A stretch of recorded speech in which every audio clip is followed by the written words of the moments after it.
గీతాసారమని సంక్షిప్త గీతయని ప్రసిద్ధికెక్కినది. అతి నిర్మలమైన బుద్ధితో కూడిన వాడును, ధైర్యముతో మనస్సును నిగ్రహించువాడును, శబ్దస్పర్శాది విషయములను విడిచిపెట్టువాడును, రాగద్వేషములను పరిత్యజించువాడును, ఏకాంత స్థలములందు నివసించువాడును, మితాహారమును సేవించువాడును, వాక్కును శరీరమును మనస్సును స్వాధీనము చేసుకొనిన వాడును, ఎల్లప్పుడూ ధ్యానయోగ తత్పరుడై ఉండువాడును, వైరాగ్యమును లెస్సగా నవలంబించిన వాడును, అహంకారమును బలమును కామక్రోధాది సంయుక్తమగు బలమును లేక మొండి పట్టును డంబమును కామమును క్రోధమును వస్తు సంగ్రహణమును బావుగా వదిలివైచువాడును, మమకారము లేనివాడును శాంతుడును అయ్యుండువాడు పరబ్రహ్మస్వరూపమునొందుటకు బ్రహ్మైక్యమునకు మోక్షమునకు సమర్థుడగుచున్నాడు. అది మోక్షం పొందటానికి అర్హత ఏమిటో, మోక్ష పొందేటువంటి పరిస్థితి ఎలా ఉంటుందో ఎప్పుడు అనేటువంటి దాని గురించి ఇక్కడ చెప్తున్నాడు అన్నమాట. ఆ బుద్ధిలో ఏముండాలి? నిర్మలమైనటువంటి బుద్ధి. మామూలు నిర్మల కాదు, అతి నిర్మలము. చాలా ఏ మాత్రము అక్కడ ఒక్క నలక కూడా లేనటువంటి తెల్లటి పేపర్ మీద ఏ నలక లేనప్పుడు ఎలా స్వచ్ఛంగా నిర్మలంగా ఉంటుందో, అలాగే వాడి బుద్ధిలో విషయాల యందు ఏ రకమైన విశ్వాసం అనేటిది లేకుండా, అంతేకాకుండా ఇక్కడ రాక్షస గుణాలు అనేటువంటి వాటి అవి కూడా పూర్తిగా లేకుండా చేసుకుని పూర్తి వైరాగ్యంతో ఉన్నప్పుడు వాడు మోక్షానికి అర్హుడవుతున్నాడు అని చెప్పేసి చెప్తున్నారు అనమాట. బ్రహ్మస్వరూపమును అందుటకు సమర్థుడగును. ఆ బ్రహ్మస్వరూప నిష్టలో నిలవడానికి సమర్థత అప్పుడు వస్తుందన్నమాట. ఈ 3 శ్లోకములను గీతాసారమని చెప్పబడును. తరించుటకు కావలసిన సాధన సంపత్తి అంతయు వీని యందు కలదు. ఈ 3 శ్లోకములందును తెలుపబడిన సాధనలను చక్కగా అనుష్ఠించినచో మనుజుడు బ్రహ్మ సాక్షాత్కారం మోక్షమును తప్పక పొందగలడు. బ్రహ్మభూయాయ కల్పతే సాధన విధానము దాని ఫలితమును రెండును ఇచ్చట పేర్కొనబడినవి. బ్రహ్మైక్య రూపమగు మహోన్నత ఫలితమును కలుగజేయినవి అవుట వల్ల ముముక్షువు శ్రద్ధతో వారిని ఒక్కొక్కటిగా చక్కగా సాధించి క్రమముగా అన్నిటినీ సాధించవలెను. అది ఇవన్నీ కూడా సాధకుడైనటువంటి వాడు ఏమన్నా లేకపోయినట్లయితే అవన్నీ కూడా సాధన చేస్తూ వాటన్నిటిని అవలంబించుకోవాలి. అవన్నీ తాను సాధనలో నిక్షిప్తం చేసుకోవాలి. అప్పుడు గాని ఆ మనసు విషయాల మీదకి వెళ్ళకుండా ఉంటుంది. విశుద్ధయా, శుద్ధయా అని చెప్పక విశుద్ధయా అని చెప్పటం వల్ల బుద్ధి ఒకంత శుద్ధముగానున్నతో చాలదనియు మిక్కిలి శుద్ధముగానుండవలనియు స్పష్టమగుతున్నది. అత్యంత నిర్మలమైన అద్దమందే ముఖము స్పష్టముగా గోచరించును కదా. అది కొద్దిగా దువ్వున్న చూడండి, మనము ఒక్కొక్కసారి అద్దాన్ని గుడ్డతోడి తుడిచినా పూర్తిగా పోదు. పూర్తిగా పోయేటప్పటికి ఎలా కనిపిస్తుంది మన ప్రతిబింబము? మసగ్గా కనిపిస్తుంది, పూర్తిగా స్పష్టంగా కనపడదు. కానీ మళ్ళీ ఏం చేస్తాము? మళ్ళీ ఇంకోసారి మళ్ళీ శుభ్రంగా తుడుస్తాం. అలాగే ఆ బుద్ధిలో విషయాల యందు, శరీరమునందు, ప్రపంచమునందు, సర్వమునందు కూడా ఏ రకమైన ఆశ కోరిక లేకుండా ఉండాలి. ఆశ కోరిక లేకుండా ఉండాలంటే వీడు ఎంత సాధన చేయాలి? ఎందుకంటే వీడు ఇప్పటి వరకు ఆశ లేదండి అనొచ్చు, కానీ ఈ కనిపించేటువంటి వాటి యందు మనసు ఎప్పుడు ఎలా మనల్ని మోసం చేస్తుందో తెలియదు. అందుకే నిరంతరం రామనామం అమ్మ మనల్ని చేయమని. ఎందుకంటే ఆ రామనామ శక్తి వల్ల వీడిలో ఏ రకమైన ఇక్కడ జగత్ విషయాల యందు ఇచ్చనేటిది కలగదు. ఎందుకంటే ఇదంతా కూడా ఏ దృశ్యం తన్నస్యం. ఏమండి, మనము మలమూత్రాదులు విసర్జించేటువంటి బాత్రూమ్ని, ఆ దొడ్డిని ఇంటికి కొద్దిగా దూరంగా కట్టుకుంటాం. మరి ఈ శరీరంలో అన్ని ఇక్కడే ఉన్నాయేగా. మరి మలము ఇక్కడ ఉంది, మూత్రము ఇలాగే ఉంది, ఇక్కడే ఉంది, రక్తం ఇక్కడే ఉంది, మాంసం ఇక్కడే ఉంది, అన్నీ ఇక్కడే ఉన్నాయి. కానీ పైన తోలు ఉండేటప్పటికి ఆహా ఓహో ఎంత బాగుందండి శరీరము, ఎంత అందంగా ఉందండి, ఎంత కుందనపు బొమ్మలాగుందండి. ఎంత పైన ఆకారం కుందనపు బొమ్మలాగున్నప్పటికీ లోపల ఉండేటువంటి పదార్థాలు ఏం మారట్లా. అటువంటి శరీరము నేననేటిది తెలియక పూర్వం వాడు ఆ అజ్ఞానం వల్ల అనుకున్నాడు గాని ఇప్పుడు అలా అనుకోవడానికి ఇష్టపడడు. ఎందుకంటే దాంట్లో ఏమేమి ఉన్నాయో తెలుసుకున్నాడు. ఒక కుండలో గనక రక్తము, మాంసము, మలము, మూత్రము ఇవన్నీ ఒక గిన్నెలో పోసుంచితే ఆ గిన్నె ఏంటి ఆవరణ లోపల ఇవన్నీ ఎలాగైతే ఉన్నాయో అలాగే ఈ శరీరం అంటే ఆవరణలో లోపలంతా కూడా ఇవే ఉన్నాయి. మరి ఇది నేను ఎలా అవుతాను? ఇది కాసేపు ఉండి కాసేపు లేకుండా పోతుంది, కొంతకాలాన్ని లేకుండా పోతుంది, ఉన్నప్పుడు కూడా నిరంతరం మార్పు చెందుతూనే ఉంటుంది అనుక్షణము. ఇది ఎప్పుడు నశించిపోతుందో తెలియదు, ఏ క్షణం భంగమైపోతుందో తెలియదు. నీటి బుడగ లాంటిది అని చెప్పేసి అన్నారు. నేనంటే అనంతమైన చైతన్యాన్ని గురువు చెప్పారు. నువ్వు శరీరాన్ని కదరా, నువ్వు బ్రహ్మవి అని ఎప్పుడైతే గురువు చెప్పారో ఆ గురువు చెప్పిన దాన్ని వీడు నిరంతరం అనుష్ఠానం చేస్తూ ఉంటే ఎప్పుడు చేస్తూనే ఉండాలని, తల పడిపోయేంత వరకు చేస్తూనే ఉండాలి. వీడికి ఎన్ని అనుభవాలైనా కలగనియండి, ఎంత బ్రహ్మనిష్ఠుడైనా కానియండి, కానీ అది వదలకూడదు. ఎందుకంటే ఏ రూపంలో వచ్చి మనసు కాటేస్తుందో మనం చెప్పలేం. అన్ని శాస్త్రాలు తెలుసు, వైరాగ్యం అంటే ఏమిటో తెలుసు, బ్రహ్మానుభూతిలో ఉన్నాడు, కానీ నమ్మడానికి లేదు మనసుని. అందుకని ఇక్కడ అతి నిర్మలంగా ఉండాలి బుద్ధి. మంచి గుణాలు సత్వగుణంగానే ఉన్నాడండి అంటే చాలదు, శుద్ధ సత్వంలోకి వెళ్ళాలి. అందుకే అతి నిర్మలంగా ఉండాలి. దేని యందు విషయాల యందు ఆసక్తి చూపకూడదు. ఎందుకంటే ఇవన్నీ కూడా మార్పు చెందుతున్నాయి, క్షణ క్షణం మార్పు చెందుతున్నాయి, అనుక్షణం మార్పు చెందుతున్నాయి. ఆ అవే మార్పు చెందుతున్నప్పుడు అవి నీకు శాంతిని హాయిని ఎలా ఇస్తాయి? అందుకని నిరంతరం వాడిలో వాడు విచారణ చేసుకుంటూ నేను ఎక్కడ నష్టపోతున్నాను, దీన్ని నమ్మడం వల్ల నష్టపోతున్నాను, నాలో ఏ రకమైన గుణాలు ఉన్నాయని ఆ మనసుని నిరంతరం వాడు గమనిస్తున్నప్పుడు వాడికి అన్ని తెలియబడే విధంగానే ఉన్నాయి. అందుకే వాడు అంతర్ముఖ దృష్టి రావాలి వాడికి. బాహ్యముఖ దృష్టి కాస్త అంతర్ముఖానికి మలుచుకోవాలి వాడు. ఆ మలుచుకోవడానికే వాడు నిరంతరం ధ్యానం చెయ్యాలి, నిరంతరం మంత్రానుష్ఠానం చెయ్యాలి. ఈ మంత్రానుష్ఠానం చేస్తూ ధ్యానము అలవర్చుకొని విచారణ చేసుకుంటూ ఈ సాధనలో ఎప్పుడు ఉంటున్నప్పుడు అప్పుడు వాడి అంతరంగం వాడికి స్పష్టంగా తెలియబడుతుంది.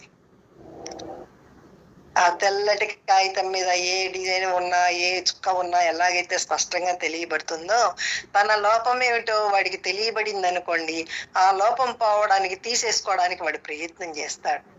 అంటే అందరిలో లోపాలు ఉన్నాయండి అంటే ఉన్నాయని కాదు, కానీ ఉండటానికి అవకాశం ఉంది. ఏ పరిస్థితి ఇక్కడ ప్రకృతి మాయ ఆకర్షణీయంగా ఉంది. ఎప్పుడు ఆ దృష్టి ద్వారా లోపలికి వెళ్ళి శబ్దస్పర్శ రూపరసగంధాదుల ద్వారా లోపలికి వెళ్ళి నమ్మకం కలిగిస్తుందో మనం చెప్పలేం. అందుకని ఎప్పుడు కూడా ఆ ఎరుక కలిగి ఉండాలి. నిరంతరం బ్రహ్మనంటి జ్ఞానంతో ఉండాలి. నిరంతరం బ్రహ్మనంటి జ్ఞానంతో ఉంటూ ఎప్పుడైతే సమాధిలో వీడు ఊరుతూ ఉంటాడో అప్పుడు వీడిలో ఉన్నటువంటి వాసనలు తగలపడిపోవచ్చు. వాసనలు తగలబడిపోయినా మళ్ళీ ఇక్కడ సందర్భాన్ని బట్టి ఏమన్నా రావడానికి అవకాశం ఉంటుంది. అందుకే మహా తపస్సు చేసినటువంటి మహాత్ములు కూడా, ఋషులు చూడండి, విశ్వామిత్రుడు, వశిష్ఠుల వారు, వీళ్ళందరూ ఎంతో వేల సంవత్సరాలు తపస్సు చేసినప్పటికీ ఆ తపస్సు నుంచి మళ్ళీ లేచి వచ్చిన తర్వాత మళ్ళీ వీడిలో అహంకారం కలిగినటువంటి పరిస్థితులు కొన్ని మనం వాళ్ళ రాసినటువంటి వాటిల్లో వింటుంటాం, చదువుతుంటాం. అందుకని తస్మాత్ జాగ్రత్త జాగ్రత్త. మన మనసే చూడండి, ఉదయం ఒక రకంగా ఉంటుంది, కాసేపటి ఇంకో రకంగా ఉంటుంది. అందుకని నిరంతరం కూడా బ్రహ్మనిష్ట కలిగి ఉండాలి. అతి శుభ్రంగా, అతి అంటే అతి నిర్మలంగా ఉండాలి బుద్ధి. దృత్యా, మనస్సు సామాన్యంగా లొంగునది కాదు, దాన్ని జయించుటకు నిగ్రహించుటకు ఎంతయో ధైర్యం అవసరం. ఆత్మ పిరిగి పందలచే పొందబడినది కాదు. అది పిరిగితనంగా ఉంటే ఆ మనసు లొంగదు. పిరిగితనం అంటే ఏ మనిషి సన్నగా ఉండటము లేకపోతే బలహీనంగా ఉండటం కాదు. నీ మనసు విషయాలతో మిళితమై ఉన్నప్పుడు ఆ మనసు బ్రహ్మ వంటి జ్ఞాన ధైర్యంతో ఉండదు. ఆ జ్ఞానంతో ఉంటే గాని దానికి ధైర్యం. ఎందుకని? చావు పుట్టుకలు లేనటువంటి వాడిని,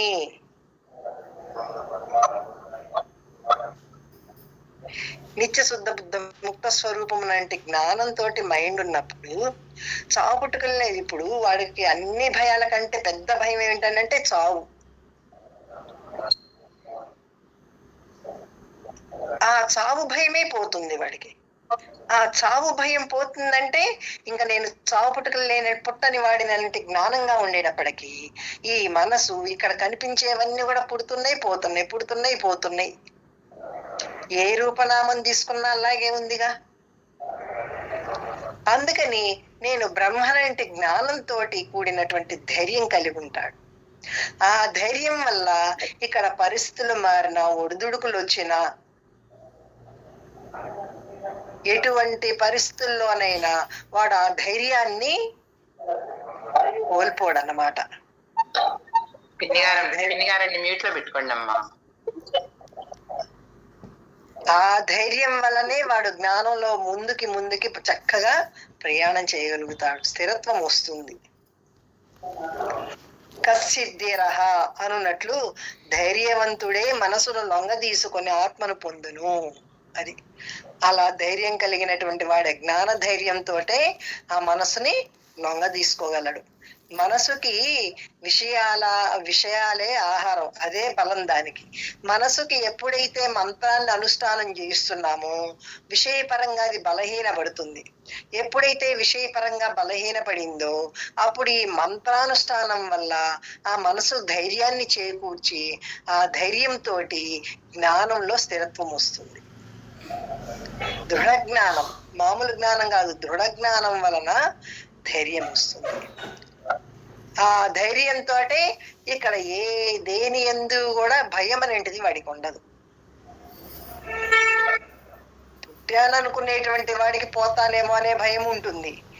ఒక వస్తువు తింటే, ఒక పదార్థం ఉంటే గనక అది తింటే లేకపోతే ఎవడన్నా వచ్చి తీసుకెళ్తాడేమో అనుకుంటే భయం ఉంటుంది. లేకపోతే ధనం ఉంటే దొంగలు దోచుకెళ్తారేమో అనే భయం ఉంటుంది. కానీ ఈ జ్ఞాన సంపద అది దొంగలు దోచుకోలేరు, ఎవ్వరు దాన్ని తీసుకోలేరు అన్నమాట. ఎందుకంటే ఆ జ్ఞానం సర్వే సర్వత్రా నిండి విరుగుతుంది. ఇక్కడి నుంచి పోయి ఇంకో చోటకి ఎక్కడికి వెళ్తుందండి? ఇంకో చోట ఇంకోటి ఉంటే కదా. ఉన్నదంతా జ్ఞాన శక్తి ఉంది, సర్వే సర్వత్రా. అలా ఉందనే అనుభవం వీడికి కలగాలి. అప్పుడు భయం లేకుండా పోతుంది.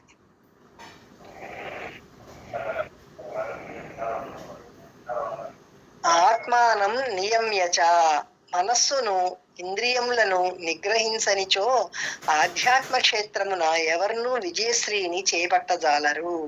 అది మనసును లొంగదీయకపోతే, ఇంద్రియాలు నిగ్రహించకపోతే వాడు ఆ ధైర్యంగా ఉండలేడు, జ్ఞాననిష్టలో నిలవలేడు. గాలి ఎప్పుడు గాలి వీస్తుంది అనుకోండి, దీపం నిశ్చలంగా ఉందండి అంటే అది ఉంటుందా? ఉండదు. కానీ ఆ గాలి వీస్తున్నప్పటికీ తగు జాగ్రత్త తీసుకున్నాడు వీడు. ఆ కిటికీలు వేయడము, లేకపోతే ఒక గిన్నె లాంటి దాంట్లో పెట్టడము, ఏదో తగు జాగ్రత్త తీసుకున్నాడు. అప్పుడు నిశ్చలంగా ఉంటుంది. అలాగే మనసు చేత మంత్రం చేయిస్తూ ఈ శబ్ద స్పర్శ రూప సుగంధాదుల ద్వారా లోపలికి విషయాల్ని పోనీయకండగా ఎక్కడికక్కడ కట్టడి చేసి ఇంద్రియ సంయమనం చేసినప్పుడు దేనికే ఇటు వెళ్తున్నా ఇవన్నీ తీసుకొచ్చి లోపల చెత్తంతా వేసుకున్నాం, వీటి వల్ల జన్మలు కలుగుతున్నాయి, జన్మలు పెరిగిపోతున్నాయి, దీనివల్ల నష్టపోతున్నాం, కానీ ఏ రకమేంటి ఆనందము లేదు. ఆనందం ఉన్న దాని వలే ఉంది గాని అసలేంటి ఆనందం వీటిలో లేదన్నది వాడికి బాగా అర్థం అవ్వాలి. అర్థమై ఆకలింపైందనుకోండి, ఇంకా ఆ ఇంద్రియ సంయమనం అనేది వాడికి కలిగి ఉంటాడనమాట. ఆ ఇంద్రియ సంయమనం కలిగి ఉన్నప్పుడే ఈ ఆధ్యాత్మ సాధన చక్కగా చేయగలడు. దాంట్లో ధైర్యం కలిగి స్థిరత్వం వస్తుంది వాడికి. సాధన క్రమములో మనస్సంయమము అత్యంత ప్రధానమై ఉన్నది. నియమ్య అని చెప్పుటచే మనస్సును బావుగా నిగ్రహించవల్లని ఆదేశించడమైనది. అది ఆ మనసును నిగ్రహించాలంటే, మనసు అటు పక్కకు పోకుండా ఉండాలంటే దోష దర్శనం చేయించాలి. వాటిలో ఏ దోషం ఉందో, దానివల్ల ఏ నష్టపోతున్నావో అనేటువంటిది ఎప్పుడైతే విచారణ చేయించామో ఆ మనసుకు బాగా వంట పట్టి మనసు ఈ క్షణికమైన వాటి యందు పోకండగా దానికి నిరంతరం మంత్రానుష్ఠానం చేయిస్తుండాలి. అప్పుడు ఇంద్రియ సంయమనం వస్తుంది. ఇంద్రియ సంయమనం కలిగింది అనుకోండి, ఆ మనసు ఊరికే చూసి గ్రహిస్తుంది కానీ లోపలికి చేర్చదు. అది ఎందుకని? ఇంద్రియాల్ని ఎక్కడికక్కడ కట్టడి చేశాడు. వీటి వల్ల ఏ రకమైన ఉపయోగం లేదు, వీటిని మళ్ళీ లోపల వేసుకుంటే గనక మళ్ళీ వాసనలు, మళ్ళీ అరిషవర్గాలు పనిచేస్తాయి, వీటి వల్ల అశాంతి కలుగుతుంది. నాకు హాయిగా ఉండాలి, మనసు ప్రశాంతంగా ఉండాలనుకుని ప్రయాణం చేసేటువంటి వాడు మరి లక్ష్యం మీదే దృష్టి పెట్టుకుని ప్రయాణం చేస్తాడు కదా. అలా ఎప్పుడైతే చేస్తున్నాడో అప్పుడు ఇంద్రియాల్ని సంయమనం చేయ. ఏమైనా సరే నాకు మోక్షమే కావాలి, నేను మళ్ళీ పుట్టకూడదు. పుడితే ఎంత దుఃఖమో వాడికి బాగా అర్థమైపోయింది. శరీరం రాబట్టి కదండి ఇక్కడ ఇన్ని రకాలైనటువంటి బాధలు, శరీరానికి వచ్చేటువంటి బాధలు, మనసుకు వచ్చేటువంటి బాధలు, ప్రపంచంలో ఎన్నో పరిస్థితులు, ఒకళ్ళంటే గిట్టడం, ఒకళ్ళంటే గిట్టకపోవడం, కోపం, రోగం, ఇవన్నీ దేని వల్ల వస్తున్నాయి? శరీరం రాబట్టి. అసలు శరీరమే రాకపోతే ఇంకా వీడికి ఏమీ లేదు. శరీరం రాకుండా ఉండాలంటే అది శరీరం రాకూడదు అనుకున్న వెంటనే అది అటువంటి పరిస్థితి లేదు అక్కడ. ఎందుకంటే దాంట్లో చాలా చెత్త వేసుకుని ఉన్నాడు వీడు. ఆ చెత్త అంతా తీసేసుకోవాలిగా. ఆ చెత్త అంతా తీసేసుకోవాలంటే వీడు భగవంతుణ్ణి మాత్రమే నమ్మి మిగతా వాటిని వేటిని నమ్మకంగా వీడు ప్రయాణం చెయ్యాలి. నాకు భగవంతుడు తప్ప ఇంకేమీ వద్దు. వేటి మీద కోరికున్నా మళ్ళీ ఈ శరీరం అంటే కొంప వస్తుంది. అది ఏ శరీరమైనా కావచ్చు, మానవ శరీరం కావచ్చు, కుక్క నక్క కావచ్చు, పిల్లి కావచ్చు, పశుపక్షాదులు కావచ్చు, చెట్టు గుట్ట కావచ్చు, ఏదైనా కావచ్చు. ఇంకా ఏమైనా సరే నేను పుట్టకూడదు అనేటువంటి స్థిర జ్ఞానంతో నాకు ఇంకా మోక్షం తప్ప ఇంకేమీ వద్దనేటి లక్ష్యంతో వాడి అంతరంగాన్ని వాడు సరి చేసుకుంటుంటాడనమాట. లక్ష్యం మీద దృష్టి ఎప్పుడు చెదరకండగా చూసుకుంటాడు వాడు. శబ్దాదీన్ విషయాంసిక్త, శబ్దాది దృశ్య విషయముల వెంట పరుగిడు వారు ఆత్మానుభవం ఎన్నటికి పొందజాలరు. మనస్సు బహిర్ముఖత్వమును వీడి అంతర్ముఖమై ఆత్మధ్యానమందు నెలకొని ఉండవలెను. అది ఆ మనసు విషయాల వైపు పరిగెడుతుంటే వాడికి లోపల శాంతి ఉండదు. ఎందుకంటే చూడండి, ఆ రథాలు 5 రథాలు, 5 గుర్రాలు ఉన్నాయి. ఆ రథానికి 5 గుర్రాలు 5 పక్కలకి వెళుతుంటే ఈ రథము సరైనటువంటి ప్రయాణం సాగుతుందా? ఎన్నటికీ సాగదు. అందుకని ఆ ఇంద్రియాలనేటి గుర్రాల్ని వీడు కళ్ళెమనేటి మనసుని తన అధీనంలో పెట్టుకున్నప్పుడు అప్పుడు ఆ మనసుని నియంత్రించగలడు. ఆ మనసును నియంత్రించినట్లయితే ఇంద్రియ సంయమనం కుదురుతుంది. ఇక్కడ కనిపించేటువంటివన్నీ కూడా దుఃఖభూయిష్టంగానే ఉన్నాయి. అందుకే దీన్ని దుఃఖాలయం అశాశ్వతం అని చెప్పారు. ఇక్కడ ఉన్నదంతా కూడా దుఃఖమే, అశాశ్వతమైనది దుఃఖము. చూడండి, దేవుడు ఉన్నటువంటి స్థలాన్ని దేవాలయము, వైద్యుడు ఉన్నటువంటి స్థలాన్ని వైద్యాలయం అని ఎలాగంటామో అలాగే ఇక్కడంతా ఉన్నదంతా దుఃఖమే కాబట్టి దీన్ని దుఃఖాలయము అన్నారు. దుఃఖాలయం అంటే అది ఒక ఆకారం లేదు, ప్రపంచం మొత్తం అలాగే ఉంది. మహామాయ అంటే ఏమండి, ఇవన్నీ వాడుకోకూడదా మరి అంటే వాడుకోవాలి, కల్తీ తీసేసి వాడుకోవాలి. అంటే రూపనామ దృష్టి కాకుండా పరమాత్మ దృష్టితోటి వాటన్నిటిని కూడా వాడుకోవాలి. ఎప్పుడైతే కల్తీ తీసేసి వాడుకుంటున్నాడో వీడిలో కల్తీ చేరదు. వీడిలో కల్తీ చేరకపోతే వీడెప్పుడు శుద్ధమైన పరబ్రహ్మ చైతన్యంగానే ఉన్నాడు. ఆ సత్యంగా ఎప్పుడు అనుభవంగానే ఉంటాడు. ఆ అనుభవం చెదరకండగా ఉండే విధంగా వాడు ఇంద్రియాలు బహిర్ముఖంగా ఉండి ఇక్కడ చూస్తున్నప్పటికీ కళ్ళ కంటే మూతేసుకోవచ్చు, నోరు కంటే మూతేసుకోవచ్చు, కానీ చెవులు ముక్కులకి మూతలు వేయలేవు. అవి ఎప్పుడూ ఓపెన్ గానే ఉంటాయి. కానీ ఓపెన్ గా ఉన్నప్పటికీ బయట ఉన్నటువంటి ఆ శబ్దము అనేటువంటి గ్రాహ్యాన్ని లోపలికి పోనీయకుండా చేసుకునేటువంటి ఆ జ్ఞానము వీడికి ఉన్నది, ప్రతి వాడికి ఉంది. ఈ జ్ఞాన సాధనలో ఉండేటువంటి వాడికి ఇంకాస్త అన్నిటినీ మూత వేసినా వేయకపోయినా ఎప్పుడూ సంయమనం కలిగి ఉంటాడు. అది వాడి సాధనా బలాన్ని బట్టి ఉంటుంది. అందుకే నిరంతరం మంత్రాన్ని ఏకధాటిగా ఎంతెంతగా ఎక్కువగా ఎంతెంతగా చేస్తుంటే అంతంతగా వాడిలో ఆ మార్పు, ఆ అనుభవము, ఆ స్థిరత్వము, ఆ ధైర్యము అన్నీ వాడికి తెలియబడుతూ ఉంటాయి, అవగతం అవుతుంటుంది. అందుకనే బహిర్ముఖత్వమును వీడి అంతర్ముఖమైపోవాలి. వాడి మనసు బహిర్ముఖంగా రూపనామాల దృష్టి కాకుండా ఆత్మ దృష్టిగా ఉండాలి. కళ్ళు మూసుకునున్నా తెలుసుకునున్నా. వివిక్త సేవి ఏకాంత స్థలమున నివసించవలను, లేక గృహమందు ధ్యానమునకు ప్రతిబంధములు లేని ఒకానొక గదిని ఏర్పాటు చేసుకొని అందు బ్రహ్మనిష్టాదులను జరుపుకొనవచ్చును.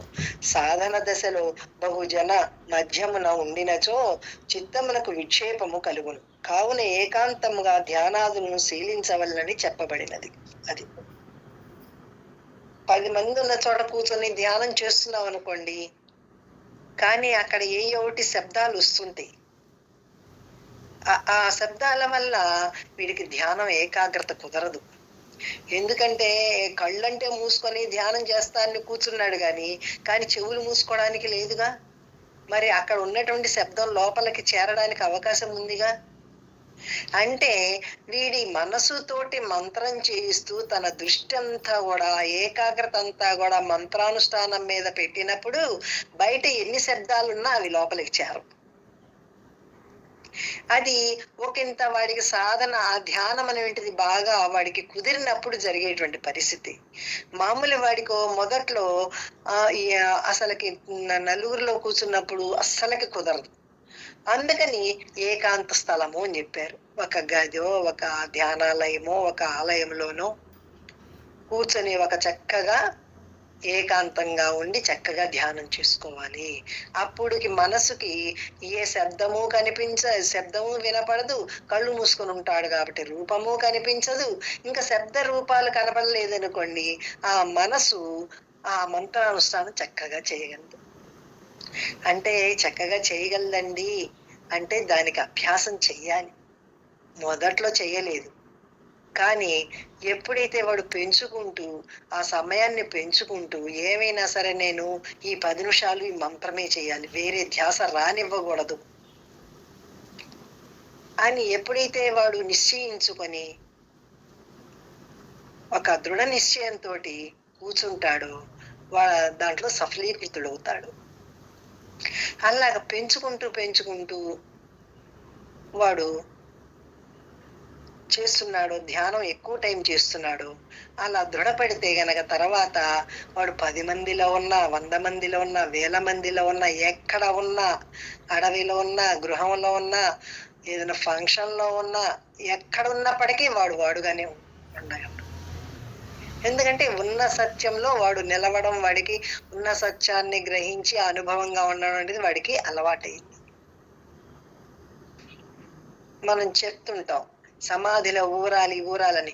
ఆ సమాధిలో ఊరి ఊరి ఊరి అందుకని ఇంకెక్కడున్నా సరే వాడికి ఆ అనుభవంగానే ఉండగలదు.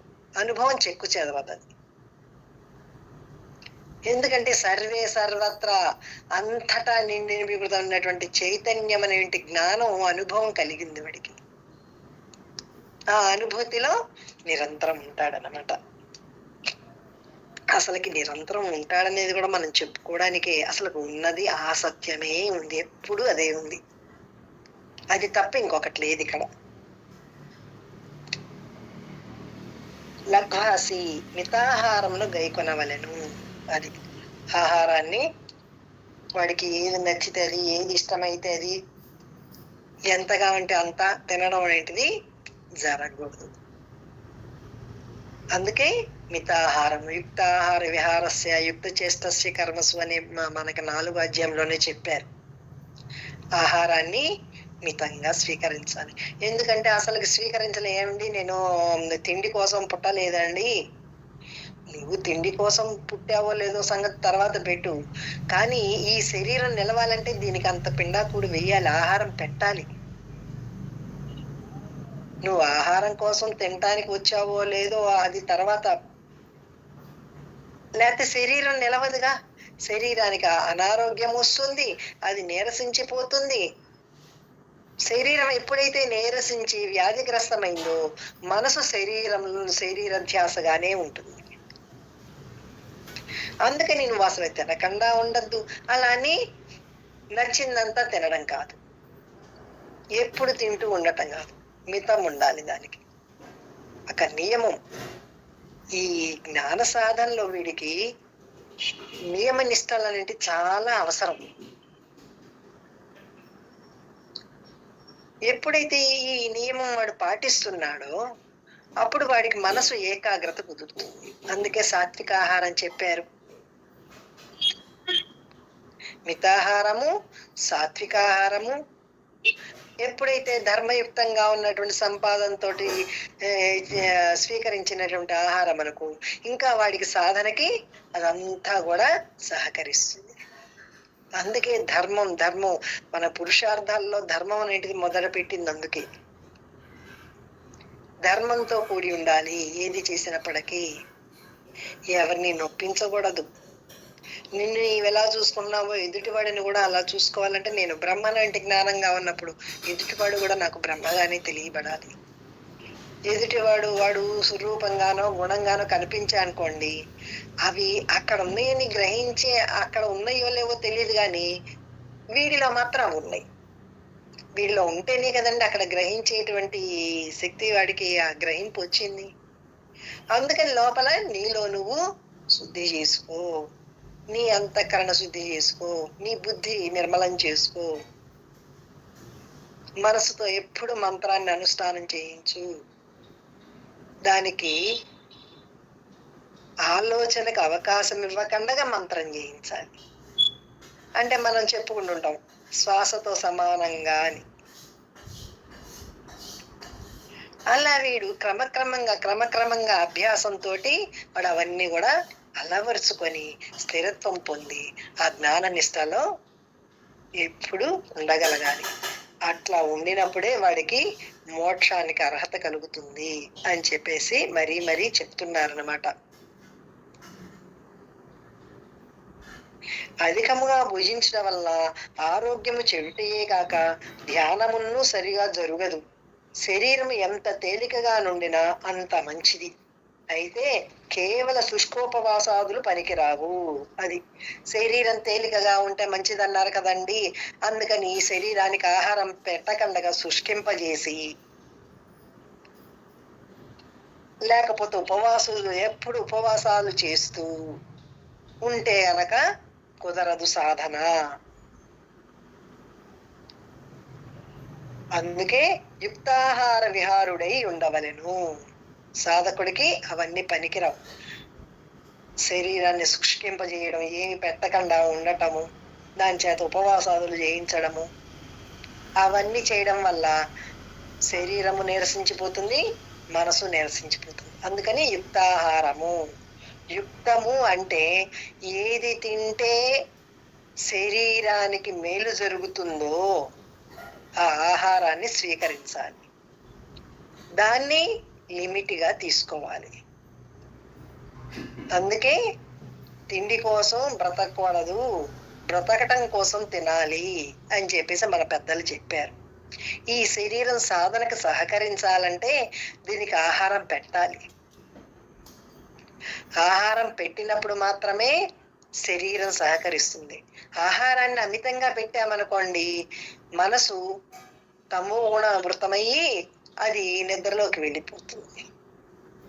అందుకని తేలికైనటువంటిది, యుక్తమైనటువంటిది ఆహారం స్వీకరించాలి అని చెప్పేసి చెప్తున్నారన్నమాట. ఆహారం వల్లనే సాధకుడు ఆహార విషయమై కడు జాగరూకుడై ఉండవల్ని. ఆహారము వల్లనే శరీరము మనస్సు ఏర్పడును. కావున ధ్యానానుకూలమగు సాత్విక మితాహారమునే సేవించవలను. ఆధ్యాత్మిక సాధన రూప సౌధమునకు ఆహార నియమము పునాది వంటిది కాబట్టి దాని విషయమై బహు జాగ్రత్త వహింపవలెను.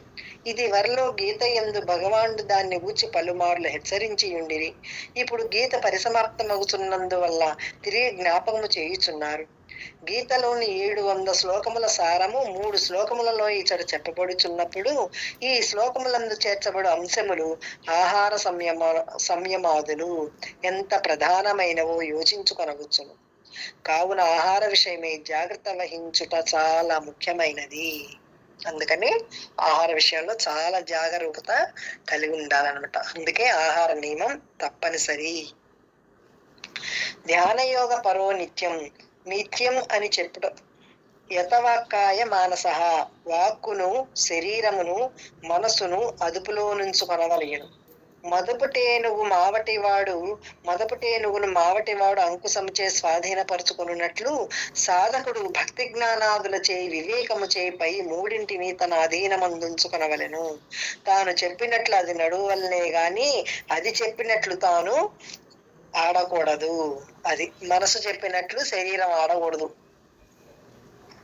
అందుకే అమ్మ చెప్పేవారు, అది ఏది తినమంటే అది తినబాక, ఎటు వెళ్ళమంటే అటు వెళ్ళబాక. ఎందుకంటే ఎప్పుడైతే అది విషయాలతో ఉన్నటువంటి మనసు చేసేటువంటి మాయ చెప్పడానికి అలవి కానిది.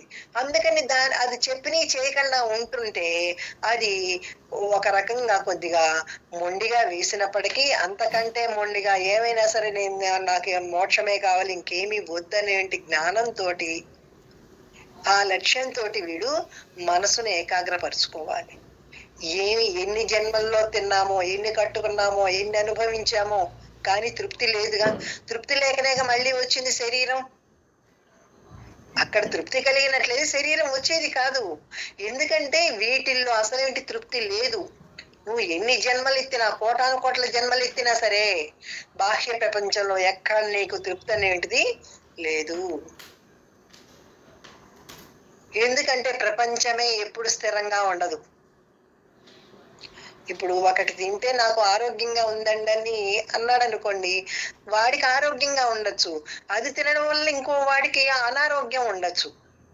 ఎందుకంటే జగత్తంతా కూడా ద్వంద్వాకారంగా ఉంది, సుఖ దుఃఖాల సమ్మేళనమై ఉంది. జీవితం అంటే కష్ట సుఖాలతో కూడి ఉన్నటువంటిది. ఇవన్నీ కూడా ద్వంద్వాలే. అందుకని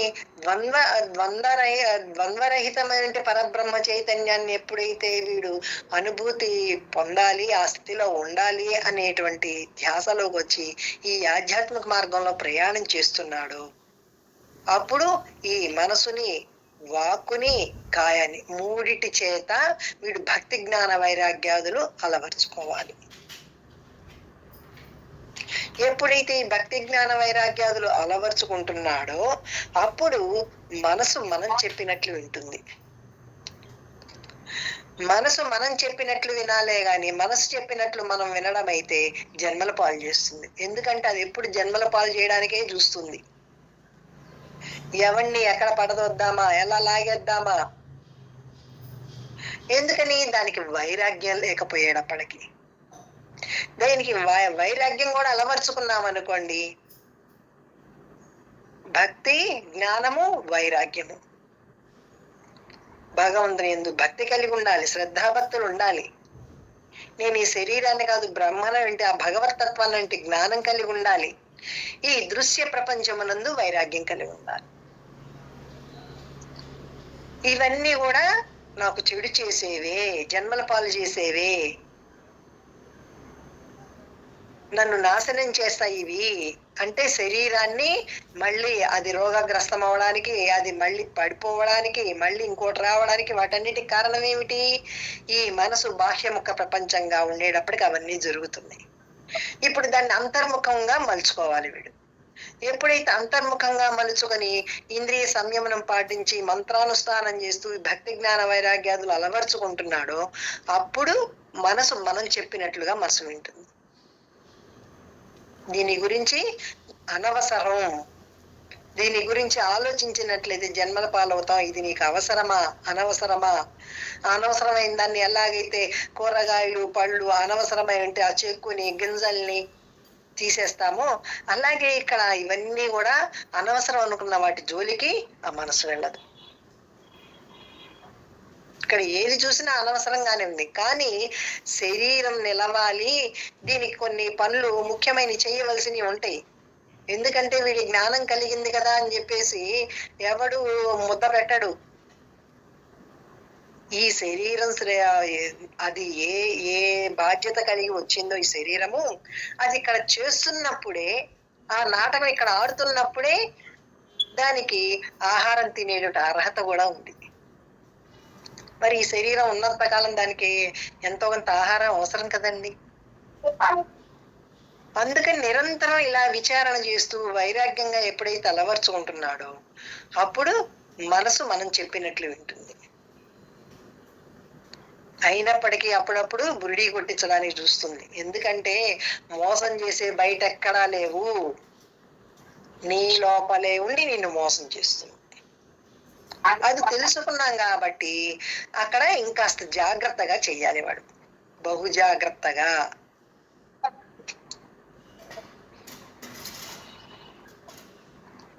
ధ్యాన యోగ పరో నిత్యం, నిత్యం అని చెప్పడం వల్ల ఒకప్పుడు ధ్యానశీలుడై దైవ చింతనా పరుడై మరి ఒకప్పుడు దృశ్య విషయాదులందు విచ్చలవిడిగా తిరగరాదని ఆదేశించడమైనది.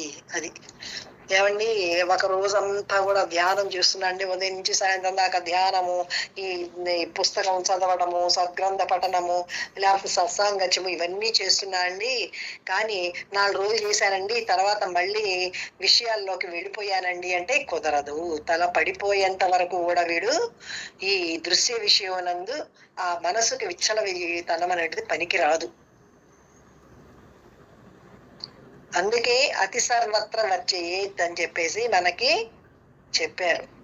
దేనిలోనూ అతి అనేటిది పనికిరాదు. అది ఆహారంలో కావచ్చు, వ్యవహారంలో కావచ్చు, సంభాషణలో కావచ్చు, ఆ దృశ్యం వికలత్వం చెందటంలో కూడా అతి అనేటిది పనికిరాదు. ఎప్పుడైతే అన్ని యుక్తంగా ఉంటాయో ఆ దృశ్య విషయాల్లో విడిగా తిరగడం అనేటిది దానికి తగ్గుతుంది.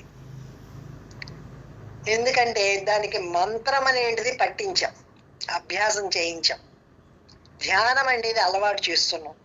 అందుకని అది నియంత్రించబడి ఉంటుంది అనమాట. ఇట్టి స్థితి ప్రారంభంలో సాధ్యము కాకున్నను అభ్యాసము చే క్రమముగా సిద్ధించును. అది మొదట్లో చాలా కష్టంగానే ఉంటది, ఎవరికైనా కష్టమేనండి. కానీ వాడు అభ్యాసం చేస్తుంటే రోజు కొద్దిగా అలవాటు చేసుకుంటూ ఎప్పుడైతే అభ్యాసం చేశాడో అప్పుడు వాడికి ఆ ఆత్మస్థితిలో నిలవగలుగుతాడు. ధ్యానము నుండి బయటకు వచ్చినప్పుడు కూడా ఆ ధ్యాన కాలస్థ ప్రశాంత సాత్విక వాతావరణంనే కాపాడుకొనవలెను. అది అక్కడి నుంచి బయటకు వచ్చిన తర్వాత కూడా ఆ ధనం ఏకాగ్రత కుదిరింది. 1 గంట సేపు కూర్చున్నాం. తర్వాత లేచిన తర్వాత కూడా ఆ మనసు ప్రశాంతంగా ఉండటం, లేచి శరీరం పనిచేస్తున్నప్పటికీ ఆ మనసు ఎప్పుడైతే ఆ స్థితిలోనే ఉంటుందో అక్కడ ప్రశాంతంగానే ఉంటుంది. అక్కడ కోపావేశాలకి తావుండదు.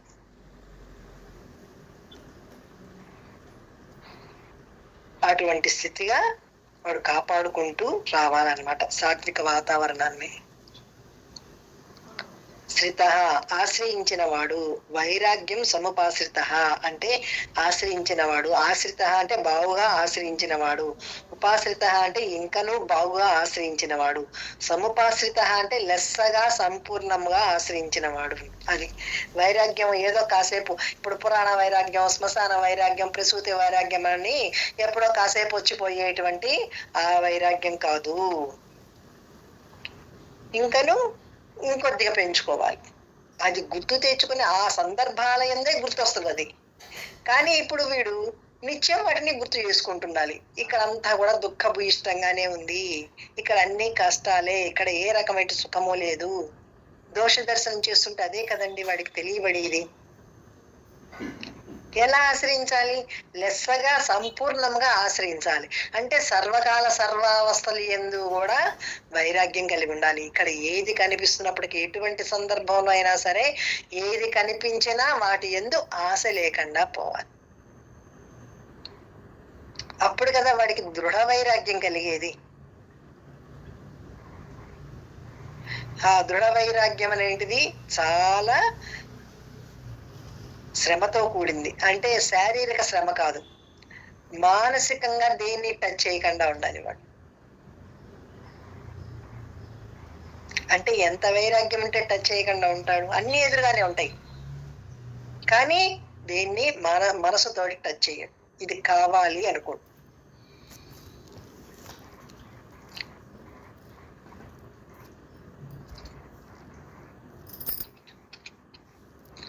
నాగలక్ష్మి మాట్లాడతారండి.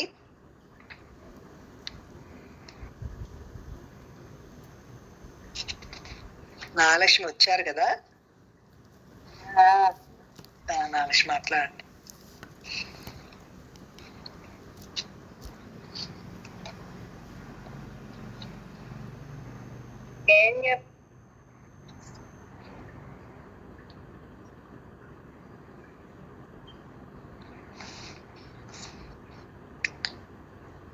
ఏం చెప్తున్నాడంటే మనసు గురించి నిస్సందేహంగా చంచలమైందేను, దానిని మరల్చుట కష్టసాధ్యము, అయినను అసాధ్యం మాత్రం కాదు, దాన్ని సాధన వలన వైరాగ్యం వలన స్వాధీనం చేసుకోవచ్చు అని చెప్తున్నారు.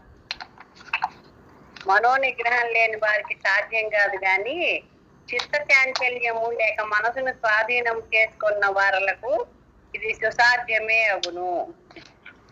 యోగ సాధన పూర్తి కాకయే మరణించిన వారి గతి ఏమని అర్జునుడు శ్రీకృష్ణుని అడుగుతున్నట్ట. యోగమునందు భక్తి శ్రద్ధలు కలిగి ఉండి ఇంద్రియ మనంబులను నిగ్రహించలేక యోగ సాధన పూర్తి కాక మునిపే మరణించు వాని గతి చివరికి ఏమగును? అట్టివాడు యోగ సాధన ఫలితముగా స్థిరత్వమును పొందక వేదభీతమైన కర్మ మార్గమును వీడి ఎట్టి ఆశ్రయము లేక ఉభయభ్రష్టుడై చిన్నాభిన్నమైన మేఘము వలె నశించును అని అడుగుతున్నాడు ఆయన. ఓ కృష్ణ, నా సందేహమును నీవే తొలగించుము. నీవు తప్ప వరులెవరూ నా సంశయమును నివారించలేరు. నీవే నా విభుడవు. యోగము నుండి విచలితుడైన యోగి గతి ఏమని నా అర్జునుడు అడగగా కృష్ణుడు చెప్పుతున్నాడు. పార్థ, అట్టి పురుషుడు యహపరములందు నాశనము లేక నిలుచును. మంచి పనులు చేయువానికి ఎన్నడూనూ దుర్గతి పట్టదు. యోగాభ్యాసమునందు భ్రష్టులైన వారు మరణానంతరము పుణ్యలోకములు చేరి అందు భోగములు అనుభవించి పిదప భూలోకమున శ్రీమంతుల గృహములందు జన్మనెత్తుదురు.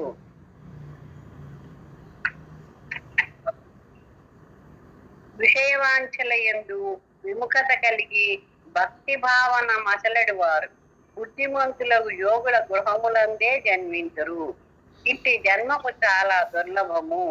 అర్జున, ఈ ఉభయ తరగతుల యోగులు కూడా పూర్వజన్మ సంస్కార వాసనా బలమున యోగాభ్యాస పరులై సిద్ధి కొరకు మరలా యత్నింతురు.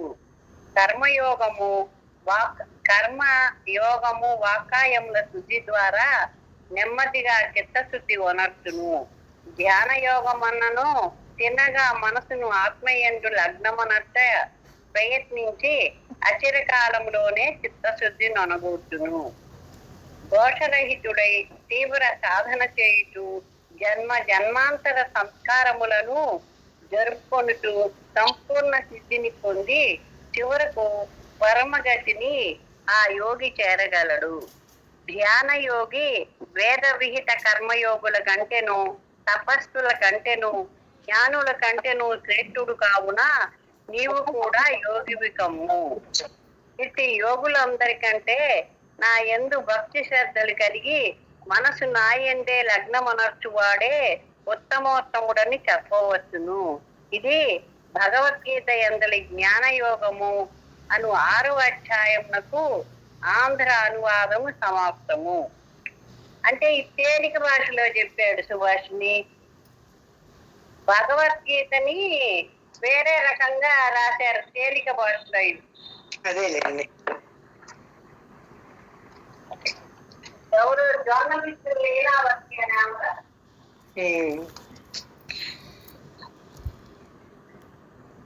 ఇది అంటే వివరణేనండి. ఆ తెలుగులో సంస్కృత పదాలు ఉన్నటువంటి దాన్ని తెలుగులో చెప్పారు.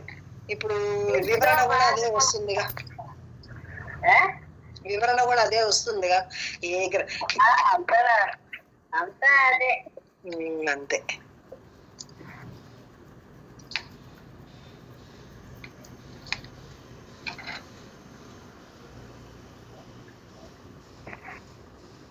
యోగాభ్యాసం వలన విషయవాంఛలకు విముఖుడగును. శుద్ధమైన మనసునందు ఆత్మానుభూతి కలిగి సుఖము లభించును. అట్టి స్థితి ఇంద్రియాతీతమైనది. ఇది సుఖానుభూతి పొందిన మనస్సు మరలా చెలించదు. ఈ నిశ్చల స్థితి అందున్న మనస్సు ఎట్టి ఘోర దుఃఖములు సంభవించినను చెలించదు. అట్టి యోగమును అనన్య మనస్సుతో సాధించవలెను. స్థిరనిశ్చయముతో యోగాన్ని అభ్యసించవలెను. మనస్సునందున కోరికలు కలగకుండా ఇంద్రియములన్నింటినీ వాని విషయముల నుండి మరల్చువాడే యోగి. మనస్సు నిశ్చలముగా నుంచుకొని విషయ సుఖములకు లోనుగాక ఆత్మయందే లగ్నము చేసి అన్యధ్యాస లేక సాధన చేయవలెను. ఎంత చెప్పినా ఇంకిదే. మనసును నాయందే లగ్నమనర్చి యోగులు సంపూర్ణమైన భావనతో సంశయము లేక నన్ను ఎట్లు పొందుదురో దానిని ఎరుకపరచదనని వినుము. దేనిని ఎరుకుట వలన తెలుసుకొనవలసినది ఇక ఏదియో ఉండదో అట్టి జ్ఞానమును విజ్ఞానముతోడ సంపూర్ణముగా వివరించును. మనుషులు ఎందరో భూమి యందు జన్మించినను వారిలో ఒకడు మాత్రమే యోగ సిద్ధి పొందును. అటు పూర్ణుడగు వానిలో ఒకరు మాత్రమే నన్ను యథార్థముగా తెలుసుకొనగలరు. అర్జున, నాకు భిన్న ప్రకృతులు కలవు. వారిలో భూమి, నీరు, ఆకాశము, వాయువు, మనస్సు, అగ్ని, అహంకారము, బుద్ధి అని 8 భాగాలుగా ఉండున్నది అపర ప్రకృతి. అష్టవిధ ప్రకృతి కాక పరాప్రకృతి అన్నది మరి ఒకటి కలదు. అది జీవులను సృష్టించును. అదే జగమునంతటినీ నడిపించు శక్తి కలది. అన్ని భూతములకు పర అపర అను ఈ 2 ప్రకృతులే కారణములు. జగమునకు ఉత్పత్తి స్థితి కారణము నేనే. అనగా జగము నాయందే పుట్టుచు నాయందే లయమొందును. ముత్యపు దండలో దారము దాగినట్లు ప్రపంచమంతయు నాయందే విస్తరించి ఉన్నది. పూసలలో దారము దాగి ఉండునట్లు జీవుని యందు పరమాత్మ అవ్యక్తంగా వ్యాపించి ఉండును. పార్థ, నీటి యందు రుచి, సూర్యచంద్రుల ఎడ ప్రకాశము, వేదమంత్రముల యందు ఓంకారము, ఆకాశం నందలి శబ్దమును నేనే. భూమి యందు సుగంధమును, అగ్ని యందు ఉష్ణమును, జీవుల యందు ప్రాణశక్తిని, నరుల యందు ప్రయత్న బలము, తాపస్సుల యందు తపస్సును నేనే. ఓ భరత తేజ, రాగము కామము మొదలగు వానికి లోబడక విధిని అనుసరించి ధర్మ మార్గంలో వర్తించు బలశాలులకు బలమును, ధర్మ విరుద్ధము కాక జీవునకు విధివిహితమైన కామమును నేనే. జగములన్నీయు త్రిగుణముల చేతనే వర్తించుచుండును. ఆ గుణములన్నీయు నా వలనే కలుగును. కానీ ప్రకృతి అంతయు నాలోనే నిండి ఉన్నది. నేను వాటి ఎందు లేను అని గుర్తించుము. త్రిగుణాత్మకమైన ఈ దివ్యమైన మాయను దాటుట శక్యము కాదు. నన్ను శరణమును పొందిన వారు మాత్రమే నా ఈ మాయను దాటగలుగుదురు. దుష్టభావన కలిగిన మూఢుల, దుర్మార్గుల జ్ఞానము మాయ చేత ఆవరించబడినది. పాపము చేసి భోగభాగ్యములను పొందువారు నన్ను చేరలేరు. భక్తియుత సేవలో భగవద్భక్తులను 4 తరగతులుగా విభజించవచ్చును.